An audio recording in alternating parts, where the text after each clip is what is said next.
지난주 우리는 전도서의 개관을 살펴보았습니다. 역사상 가장 많은 부와 명예, 권세와 쾌락, 모든 것을 지녔던 솔로몬은 그가 이루고 누렸던 모든 것이 헛되고 헛된 것임을 전도서 전체에 걸쳐 이야기합니다. 자, 전도서에 가장 많이 사용되었던 단어가 뭔지 기억하시죠? 헛되다. 그 다음에 또 하나는 해 아래라는 그러한 단어입니다. 전도서 1장 1절과 3절을 다시 한번 읽겠습니다. 다윗의 아들 예루살렘 왕 전도자의 말씀이라. 전도자가 이르되 헛되고 헛되며 헛되고 헛되니 모든 것이 헛되도다. 해 아래에서 수고하는 모든 수고가 사람에게 무엇이 유익한가? 솔로몬은 먼저 자기를 전도자로 소개합니다. 그야말로 이력서가 가장 화려해야 할 솔로몬인데 그는 그 모든 것을 생략한 채 자신을 전도자로 소개하는 것입니다. 올림픽 역사상 가장 많은 23개의 금메달을 딴 총 4번의 올림픽을 통해서 따낸 미국의 수영 황제 마이클 펠프스. 이 사람은 지금 수영 TV 해설자로 일하고 있습니다. 자, 이런 펠프스를 소개할 때 올림픽 이야기를 쏙 빼놓고 그냥 해설자라고만 한다면 그를 정확하게 소개했다고는 볼 수 없을 것입니다. 여러분, 이 사람이 누군지 아세요? 모르시죠? 뒤에 그림이 없으면 모르실 거예요. 그런데 뒤에 그림을 보면 피카소다 알 수 있는 거죠. 피카소가 그림이나 작품에 대한 이야기는 쏙 빼놓고 자기를 그냥 선생으로만 소개한다면 정확한 소개가 될 수 없습니다. 피카소는 그림이 나와야 하고 마이클 펠프스는 그가 수립한 세계 신기록들과 그가 따낸 올림픽 금메달 이야기가 나와야 정확한 소개가 되는 것입니다. 마찬가지로 솔로몬을 가장 정확하게 소개하려면 그가 누렸던 부귀와 권세, 명예와 쾌락, 그리고 하나님께 받았던 지혜, 영광, 이러한 것들이 빠져서는 그를 정확히 소개했다고 볼 수 없습니다. 그런데 솔로몬은 그 누구도 생각지 못한 신분으로 자기를 소개합니다. 바로 전도자라는 것입니다. 왜 그랬을까요? 그는 왜 자기를 전도자로 소개하는 것일까요? 그가 이루고 누린 것들이 다 헛되고 헛된 것임을 깨달았기 때문입니다. 그래서 자기를 가장 가치 있는 직분으로 소개하고 싶었기 때문에 그는 전도자로 자기를 소개하는 것입니다. 마치 지미 카터 전 대통령이 퇴임 후에 전 대통령이 아니라 선데이 스쿨 교사로 자기를 소개하는 것과 마찬가지입니다. 여기 전도자는 신약의 이반젤리스트, 신약의 사도와 같은 그런 전도자가 아니라 the teacher, 선생이라고 해석을 하였습니다. 그러면서 솔로몬은 해 아래서 모든 수고가 헛됨을 반복해서 강조합니다. 전도서에 이 헛되다, 해 아래라는 단어가 나올 때마다 우리가 생각해야 하는 것이 있다고 했어요. 여러분들 기억하시죠? 솔로몬이 전도서를 통해서 이야기하려는 것은 헛되다, 바람을 잡는 것이다, 거기서 끝나는 것이 아니라 그것을 뛰어넘는 다른 차원의 지혜가 있다는 것을 우리에게 이야기하려 한다는 것이죠. 그래서 모든 것이 헛되다라고 이야기를 하면서 솔로몬은 그럼에도 불구하고 헛되지 않은 것이 있다 강조하는 것입니다. 해 아래 일반 은총 아래에서 일어나는 일들에 관하여 이야기하면서 솔로몬은 해보다 더 밝은 곳, 특별 은총에 대하여 우리에게 강조하고 있다는 것입니다. 해는 믿는 자나 믿지 않는 자나 모두에게 공평하게 주어지는 하나님의 일반 은총입니다. 사실 솔로몬이 이룬 모든 것들은 일반 은총 아래에 있는 사람들이 이루고자 하는 것입니다. 하지만 솔로몬이 이야기합니다. 일반 은총 아래에서는 무엇을 이룬다 할지라도 새로운 것이 없고 모든 것이 헛되다. 하지만 일반 은총이 아닌 해보다 더 밝은 곳, 하나님의 특별 은총 아래에서는 모든 것이 새롭다고 강조를 하는 것이죠. 그래서 솔로몬이 유일하게 가치 있는 일로 강조하는 것이 뭡니까? 하나님의 말씀이에요. 말씀.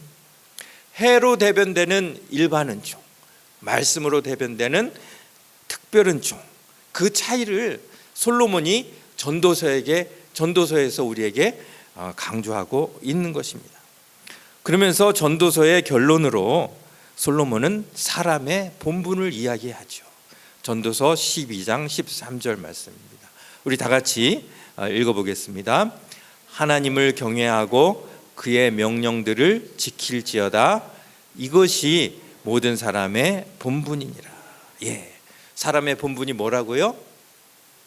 위대한 일을 이루는 것이 아니라, 위대한 업적을 쌓는 것이 아니라 하나님을 경외하고 그의 명령을 지키는 것이 사람의 본분이라는 것이죠.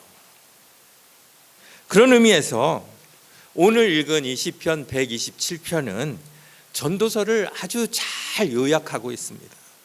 시편 150개의 이 시 중에서 솔로몬의 시가 72편과 127편, 이 두 개가 나오는데 그중 하나가 바로 오늘 읽은 127편이죠.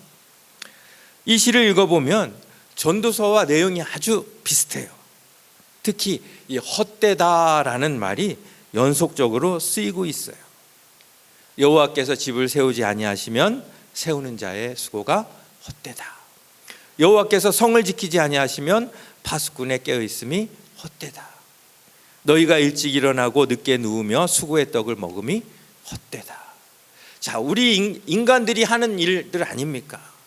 집을 세우고 성을 지키고 일찍 일어나고 늦게 누워서 수고하는 이 모든 것이 일반 인간들이 하는 일이에요. 그런데 그 모든 일들이 헛되다라고 이야기를 합니다. 그런데 이 헛되다고 이야기하는 데서 끝나는 것이 아니라 헛된 것과 대조되는 헛되지 않은 것을 지금 솔로몬이 이야기하고 있어요. 뭡니까? 여호와께서 집을 세우시는 것, 여호와께서 성을 지켜주시는 거예요.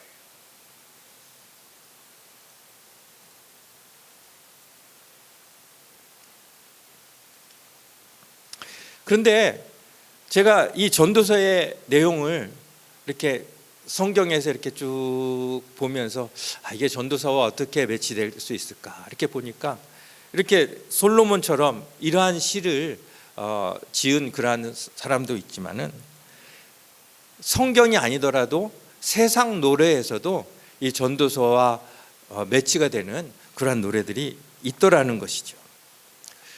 제가 태어나서 처음으로 이 가사와 곡을 다 외웠던 가요가 있습니다. 그전에는 너무 어리기도 했고 또 TV가 없는 깡촌에 살아서 가요를 접할 기회가 없었어요. 그런데 제가 서울로 전학 왔던 2학년 때 1972년도예요. 그때는 라디오든 TV든 틀기만 하면 하루에도 수십 번씩 나오는 노래가 있었습니다. 여러분 혹시 기억하세요? 1972년도에 쨍하고 해뜰날은 제가 6학년 때 나왔습니다. 1976년도에 나왔고요. 네. 남진의 님과 함께, 특별히 이 한쪽 다리만 흔들면서 눈을 지그시 감고 노래하는 그 남진의 표정과 몸짓을 친구들이 같이 따라했던 그런 기억이 있습니다. 지난주 설교를 준비하면서 이 님과 함께를 제가 들어봤습니다. 그랬는데 음악이 얼마나 방정맞은지 모르겠어요. 그 방정맞은 음악에 온 국민이 열광했다는 사실이 참 웃음이 나왔습니다. 그때는 가사가 무슨 뜻인지 잘 들어오지 않았어요. 그런데 지금 이 가사를 곱씹어 보니까 이 가사가 이게 굉장히 성경적이다. 굉장히 이 전도서와 잘 맞는다. 이런 생각이 드는 거예요. 고향, 이분이 본명은 뭔지 모르겠어요. 그런데 고향 작사예요. 성함이 고향이에요. 작곡은 남국인이에요. 남국인. 가사 여러분들 다 기억하시죠? 아마 모르시는 분이 있으면 간첩일 거예요. 저 푸른 초원 위에 그림 같은 집을 짓고 사랑하는 우리님과 한 100년 살고 싶어. 봄이면 씨앗 뿌려, 여름이면 꽃이 피고, 가을이면 풍년되어, 겨울이면 행복하네. 멋쟁이 높은 빌딩 의시되지만, 유행 따라 사는 것도 제멋이지만, 반딧불 초가집도 님과 함께면, 나는 좋아 나는 좋아 님과 함께면, 님과 함께 같이 산다면. 가사는 행복에 대하여 이야기를 하고 있어요. 그런데 그 행복의 조건이 뭐라는 거예요? 님이 있어야 돼요. 님과 함께. 맞습니다. 물론 첫 소절에 저 푸른 초원 위에 그림 같은 집 이런 것들이 나오지만 사실 행복의 조건이 저 푸른 초원의 그림 같은 집이 아니라는 것이죠. 마치 시편 23편에서도 우리가 만족하는 조건이 푸른 풀밭과 쉴만한 물가처럼 보이지만 사실은 그것이 아니죠. 우리가 만족하는 조건은 외적인 환경이 아니라 누구와 함께 하느냐에. 멋쟁이 높은 빌딩 의시되지만, 유행 따라 사는 것도 제멋이지만, 물론 지금과는 상황이 많이 달라졌어요. 멋쟁이와 높은 빌딩이 상징하는 것들이 있지 않습니까? 돈 많이 벌고 유행 따라 살아서 멋부리는 것, 사람들은 이것이 행복의 조건이라고 생각을 하는데, 이 노래는 자신의 행복의 조건은 따로 있다는 거예요. 그 조건이 뭐예요? 반딧불 초가집도 님과 함께면, 나는 좋아 나는 좋아 님과 함께면, 님과 함께 같이 산다면. 노래의 핵심은 여기에 있는 거죠. 사람들이 원하고 동경하는 모든 조건들을 포기할지라도, 전기도 안 들어오는 초가 삼간에 살지라도 자기에게는 그 무엇보다도 바꿀 수 없는 확실한 행복의 조건이 있다는 것입니다. 바로 님과 함께라는 것이죠.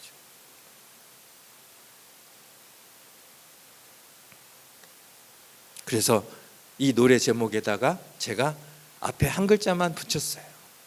주님과 함께. 얼마나 성경적입니까? 오늘 설교 제목이 주님과 함께. 높은 산이 거친 들이, 초막이나 궁궐이나 내 주 예수 모신 곳이 그 어디나 하늘나라. 똑같은 내용 아닙니까? 시편 23편도 푸른 풀밭과 쉴만한 물가뿐 아니라 사망의 어두운 골짜기로 지날지라도 여전히 행복하고 여전히 만족할 수 있는 것은 누가 함께하기 때문에? 우리 주님이 함께하시기 때문에, 나의 목자가 되시기 때문에. 아무리 멋쟁이가 되고 높은 빌딩을 소유하며 의시된다 할지라도 솔로몬에 의하면 그것은 다 해 아래에 있는 것이고 헛된 것이라는 거예요. 하지만 반딧불 초가집이라 할지라도 하나님과 함께 한다면, 하나님의 말씀이 내 안에 이루어진다면 그것이 행복이고 그것이 사람의 본분이라는 것이죠. 이것이 바로 솔로몬이 자신의 화려한 이력을 다 내려놓고 자신을 전도자라고 소개하는 이유라는 것이에요. 성경이 이야기하는 것, 특별히 전도서가 이야기하는 것은 주님과 함께예요. 어떤 것을 이루었느냐, 어떤 것을 누리느냐, 그것이 아니라 주님과 함께하느냐, 주님과 함께하지 않느냐로 헛된 것과 헛되지 않은 것이 나누어진다는 것이. 예수님은 좁은 문으로 들어가라고 말씀하셨어요. 어떤 정신 나간 사람이 넓은 길 놔두고 좁은 길로 가겠습니까? 그런데 예수님이 그렇게 말씀하시는 이유는 좁은 길 그 자체가 문제가 아니에요. 예수님의 핵심은 좁은 길에 있는 것이 아니라 님과 함께 가기 위해서는 넓은 길로만 다닐 수 없다는 것을 우리에게 이야기하고 계시는 거예요. 핵심은 좁은 길 자체가 아니라 님과 함께라는 것이죠. 성경의 위인들을 보세요. 하나같이 님과 함께하기 위해서 멋쟁이 높은 빌딩을 포기하고 유행 따라 사는 것을 포기하고 반딧불 초가집을 선택했던 사람입니다. 다른 말로 넓은 길을 포기하고 좁은 길로 갔던 사람들이라는 것이죠. 너무나 많은 그러한 위인들이 있지만 마태복음 4장에서 우리 한번 같이 살펴보겠습니다. 우리 한번 같이 읽습니다. 갈릴리 해변에 다니시다가 두 형제 곧 베드로라 하는 시몬과 그의 형제 안드레가 바다에 그물 던지는 것을 보시니 그들은 어부라 말씀하시되 나를 따라오라 내가 너희를 사람을 낚는 어부가 되게 하리라 하시니 그들이 곧 그물을 버려두고 예수를 따르니라. 계속해서 거기서 더 가시다가 다른 두 형제 곧 세베대의 아들 야고보와 그의 형제 요한이 그의 아버지 세베대와 함께 배에서 그물 깁는 것을 보시고 부르시니 그들이 곧 배와 아버지를 버려두고 예수를 따르니라. 베드로와 안드레, 야고보와 요한은 예수님을 따르기 위하여 님과 함께하기 위하여 무엇을 버렸습니까? 그물과 배와 아버지를 버렸습니다. 어부가 그물과 배를 포기한다는 것은 무슨 뜻인지 여러분들 아시잖아요. 피아니스트의 행복을 빼앗기 위해서는 무엇을 빼앗으면 됩니까? 피아노만 빼앗으면 돼요. 축구 선수의 행복을 빼앗기 위해서는 축구공만 빼앗으면 돼요. 어부의 그물과 배는 그들의 행복과 직결되어 있는 것이 아버지, 그리고 아버지의 아버지, 그리고 그 아버지의 아버지가 대대로 갈릴리 호수에서 고기 잡는 것으로 행복을 추구해 왔어요. 그들의 정체성이 확립돼 왔어요. 그들이 아들을 낳는다면 아들에게도 대대로 물려줘야 할 것이 그물과 배예요. 그런 그들이 그물과 배를 그리고 아버지를 버린 것은 자신의 행복과 정체성 모든 것을 포기했다는 것이죠. 그들이 그렇게 한 이유가 무엇입니까? 예수님과 함께 하기 위해서예요. 예수님을 얼마나 사랑해야 이렇게 할 수 있을까요? 성경에 한 줄로만 그냥 있어서 쉬워 보일 수 있어요. 그런데 저 같으면 몇 번을 망설이고 또 망설였을 것 같아요. 왜냐하면 저에게는 넓은 길이 더 크게 보이기 때문이에요. 그런데 이 베드로와 안드레가, 야고보와 요한이 주님의 부르심에 나는 좋아 나는 좋아 님과 함께면 다 포기하고 쫓아간 것입니다. 그것이 바로 이 전도서가 우리에게 이야기하는 사람의 가장 귀한 본분이라는 것이. 믿음이 뭡니까?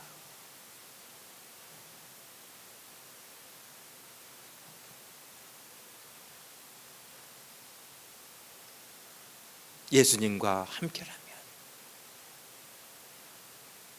그 어떤 것도 포기할 수 있고, 예수님과 함께라면 그 어떤 좁은 길이라도 가겠다고 나서는 것, 그것이 믿음이 아닐까요? 님과 함께 이 작사자가 이 님을 예수님을 비유해서 쓰지는 않았을 것입니다.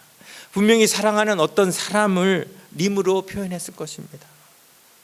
유한하고 항상 변할 수 있는 이 사람을 사랑하면서도 이렇게 물불 안 가리고 님과 함께로 행복이 결정된다고 고백을 하는데, 영원하신 하나님, 변치 않으시는 하나님을 따르면서 내 상황에 따라, 내 명예에 따라, 내 이익에 따라 내 마음이 결정된다면 그것을 어찌 믿음이라 할 수 있겠냐는 말입니다. 지난주 한국에서 가슴 먹먹한 사건이 있었습니다. 목사님 한번 틀어주세요. 119 구조대 보트가 들어옵니다. 폭우가 대전 용촌동 정뱅이 마을을 집어삼킨 겁니다. 어제 새벽 김중은 씨는 폭우로 마을 사람들이 대피한 뒤 어머니가 보이지 않는다는 연락을 받고 황급히 마을을 찾았습니다. 당시 마을은 둑이 터져 넘친 물이 파도처럼 보일 정도였습니다. 우선 옆집 아주머니를 구했습니다. 살려달라는 소리가 막 들리는 거예요. 그 옆집 아주머니하고 두 분이 사람 살려라 사람 살려라. 수영을 갔는데 아주머니 옆집 아주머니가 목이 머리만 대놓고 목이 다 잠겼어. 기둥을 잡고 있는데 거기다 불마가 떠있길래 거기다 올려가지고 지붕 위로 올려놓고. 김 씨는 이어 옆집 지붕을 타고 어머니 집으로 가 처마 끝 기둥에 매달려 있던 어머니를 발견했습니다. 어머니는 물이 목까지 잠겨 있었지만 아들을 먼저 걱정해 오지 말라고 했습니다. 지붕을 타고 가는데 엄마가 지쳐서 엄마 내보고 내가 가니까 너 죽는다 오지 말라고. 김 씨가 어머니와 함께 지붕에서 버티고 있을 때 구조대원이 보트를 타고 도착해 구조됐습니다. 누리꾼들은 아들을 생각하는 어머니 마음이 몸속까지 전해진다며 너무 다행이란 반응을 보였습니다. KBS 뉴스 고혜람입니다. 여러분, 어머니의 마음이 느껴지시죠? 살 길이 분명히 보이는데 자식들어 오지 말라고 하는 그 어머니의 마음. 나는 죽어도 자식은 죽지 않길 바라는 게 어머니의 마음입니다. 만일 아들이 구하러 와서 같이 살 확률이 95%고 같이 죽을 확률이 5%라 해도 그 5% 때문에 어머니는 아들을 만류하고 자신이 죽기를 선택했을 것입니다. 이게 어머니의 마음입니다. 그런데 그거 아십니까, 여러분? 만일 어머니가 변호사, 의사, 교수 훌륭한 이력을 지녔다면 이야기가 달라졌을까요? 그 상황에서 어머니는 야, 나는 변호사고 너는 농부인데 누가 살아야 되겠니? 나를 좀 구해달라. 그렇게 말씀하셨을까요? 어머니가 아무리 훌륭한 이력을 지녔다 할지라도 그 순간에는 그냥 어머니만 남는 것입니다. 솔로몬이 자기를 전도자로 칭하는 그 순간이 바로 이 어머니와 같은 심정이 아니었을까요? 삶과 죽음 사이에서 이력과 경력 다 빼고 어머니만 남는, 전도자만 남는 그 순간이 저와 여러분, 우리의 삶 가운데도 온다는 것입니다. 그렇다면 마지막에 남는 우리의 이력은 무엇이 되어야 할까요?